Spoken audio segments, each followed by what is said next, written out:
La ville et les territoires font l'objet de nombreuses études.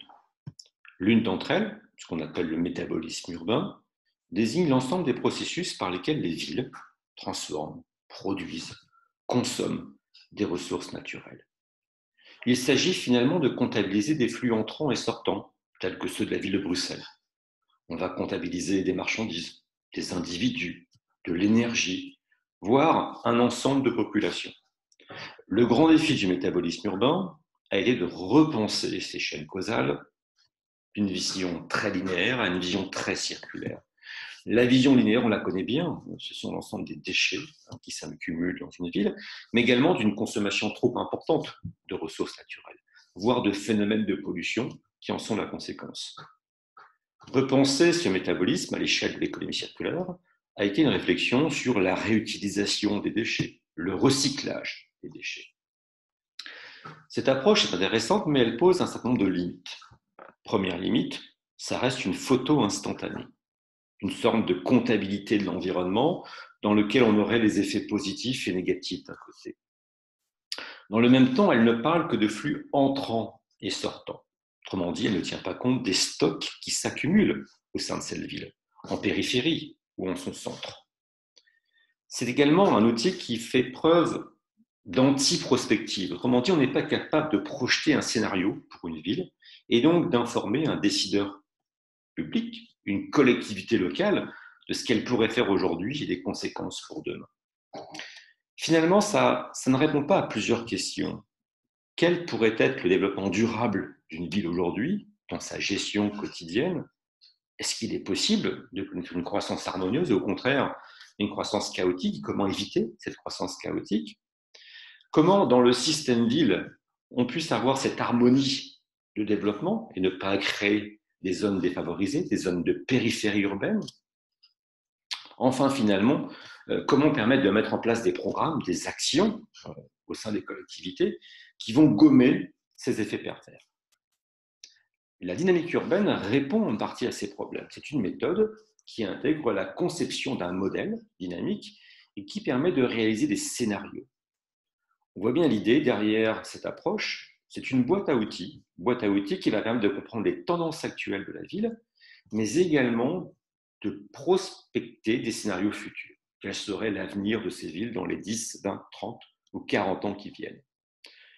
On comprend l'idée derrière tout ceci pour des collectivités, c'est percevoir le type d'action qu'elles pourraient mener et notamment les impacts systémiques à entrevoir. Cette approche a été conçue par Forrester dans les années 50 au MIT. C'est une approche type ingénierie. Et Forrester considérait qu'il y avait 4 hiérarchies importantes dans la structuration des systèmes. La première, c'est la définition des limites, des frontières de la ville, où s'arrête le centre, où s'arrête la périphérie et où s'arrête l'extension même de la ville. Le deuxième point, ça concerne les boucles de rétroaction. On va le voir, ces boucles vont structurer le système. Elles peuvent renforcer cette dynamique ou au contraire la stabiliser. C'est également ce qu'on appelle le recensement des variables de niveau. On pense ici aux variables d'état, les fameux stocks qui s'accumulent dans les villes, des stocks de déchets, des stocks de ressources naturelles, des stocks de pollution.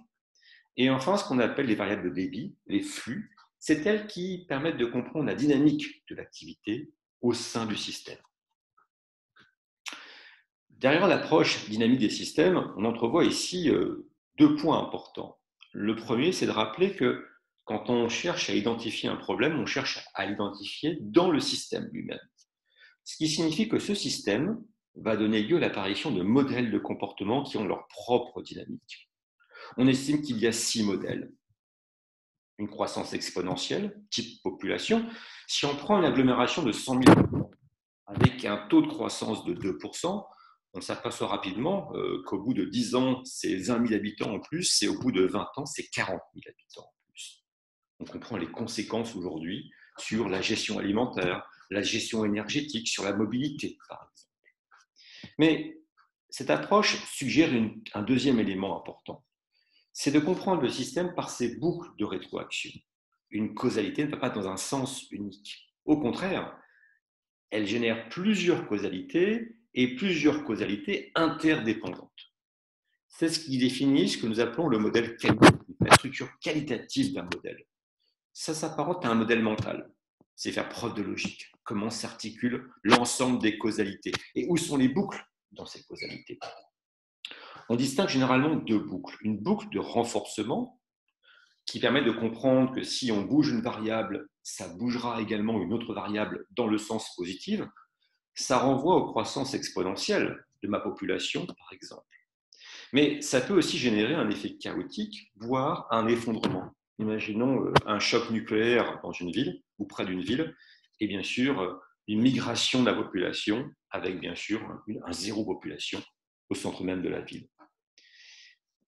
Deuxième type de boucle, c'est la boucle de régulation. Alors cette boucle, elle a une vision, une perspective particulière, elle doit stabiliser le système. Imaginez, si on comparait les deux boucles, il y a une boucle qui met en pression et une boucle qui va réguler l'ensemble. C'est le phénomène de la cocotte minute finalement dans une ville. Alors c'est une boucle de régulation, mais en même temps c'est une boucle qui ne permet pas un changement radical, voire qui est réfractaire à toute forme de changement. Si on regarde bien ces deux idées, ces deux parties, on voit apparaître deux pierres fondamentales dans ce qu'on appelle dynamique des systèmes. L'identification du problème dans un système à travers la cartographie du système via ces boucles de rétroaction, renforcement et stabilisation, ce qui pourrait s'apparenter à un modèle mental finalement. On définit ici la structure qualitative du modèle.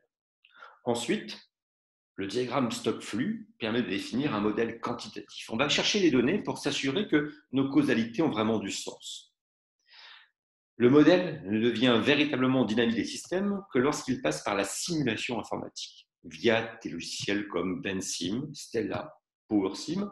Et derrière cette simulation, l'idée, c'est de concevoir des scénarios à 10, 20, 30, 50, voire 100. Donc au final, ce qu'on peut rappeler, c'est que concevoir une dynamique des systèmes, notamment dans la dimension urbaine, passe par 5 étapes. La première étape, c'est la définition des boucles causales. Il s'agit de comprendre le modèle mental qui permettra de cartographier mon système.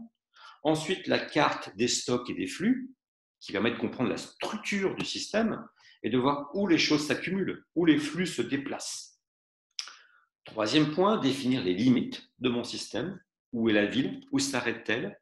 Comment se pense l'extension d'une ville, concrètement? Et enfin, de combiner le modèle de causalité, donc de boucle causale, avec un modèle de stock et de flux. Et c'est à partir de là qu'on aura une vision assez globale, mais qui nous permettra de définir des sous-systèmes dans le système. On peut avoir un sous-système alimentation, un sous-système énergie, un sous-système mobilité, un sous-système population. Si je prends l'exemple que je vous montre ici, on s'aperçoit qu'effectivement, sur ce diagramme des boucles causales, vous avez à droite, à gauche, le sous-système énergie, au milieu, en haut, le sous-système population, à gauche, le système logement, au centre, le système population. Et on voit en quoi une ville doit gérer un ensemble de challenges relativement importants. On voit bien l'idée que s'il y a plus de population, il faudra bien sûr plus d'alimentation, peut-être plus de déchets urbains. On sait également qu'il faudra plus de mobilité. Qui dit plus de mobilité dit plus d'énergie, peut-être également plus de gaz à effet de serre, et donc de conséquences sur la qualité environnementale. Et on voit bien que l'ensemble de ces boucles vont ou amplifier des problèmes. L'exemple typique, c'est le processus d'urbanisation. Si on étend les villes de plus en plus, elles vont mordre sur les terres agricoles, donc moins de terre pour produire nos productions agricoles, et donc moins de quotas alimentaires par individu.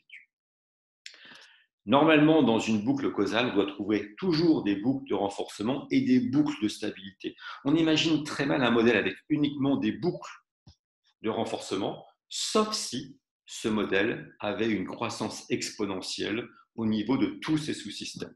Et c'est le débat qu'on a aujourd'hui sur effectivement l'explosion urbaine. Pour conclure, on peut dire que cette approche dynamique des systèmes offre plusieurs perspectives. Première idée, elle permet de comprendre les limites de l'objet, du système ville, du système territoire. Car je parle beaucoup de la ville, mais on pourrait adopter cette approche pour un territoire, comme les collectivités locales, les EPCI. Et on voit qu'à ce niveau, comme les Comcom, ça serait un bon élément pour comprendre ce qui rentre, ce qui circule, ce qui est stocké et la dynamique à l'intérieur. Ça permet aussi de combiner l'approche flux, nos consommations, nos productions, avec des approches stock, population, déchets, alimentation, logement, qui sont les véritables dynamiques de la puissance urbaine. De comprendre les boucles de renforcement, ce qui peut croître vers l'exponentiel, les boucles de régulation, ce qui nous stabilise, mais en même temps ce qui nous fait peur, ce qui ne permet pas un changement radical de paradigme. Notons une chose intéressante dans ces modèles, c'est la capacité à prendre en compte les délais temporels. Quand je modifie quelque chose, les conséquences ne sont pas aujourd'hui, mais demain et après-demain. L'exemple qu'on pourrait prendre, c'est l'énergie. Si on équipait toutes les toitures publiques d'une ville en panneaux solaires, on pourrait produire de l'énergie solaire, mais il ne faudra pas oublier qu'au bout de 20 ans, voire 25 ans, le panneau solaire sera un déchet, et donc de la responsabilité de la ville. Mais surtout, à travers cette méthode, on peut imaginer des scénarios de durabilité forte. Que pourrait signifier une alimentation locale, bio, à circuit court? Que pourrait signifier moins de mobilité? Voire, pourquoi pas, que pourrait signifier aujourd'hui de mettre en place un télétravail, une réduction du temps de travail, des monnaies locales? Finalement, à travers cette approche, ce modèle, l'économie circulaire peut être pensée globalement, non pas uniquement par rapport à une activité économique qui part des ressources naturelles pour aller jusqu'aux déchets, mais penser globalement notre vie en société.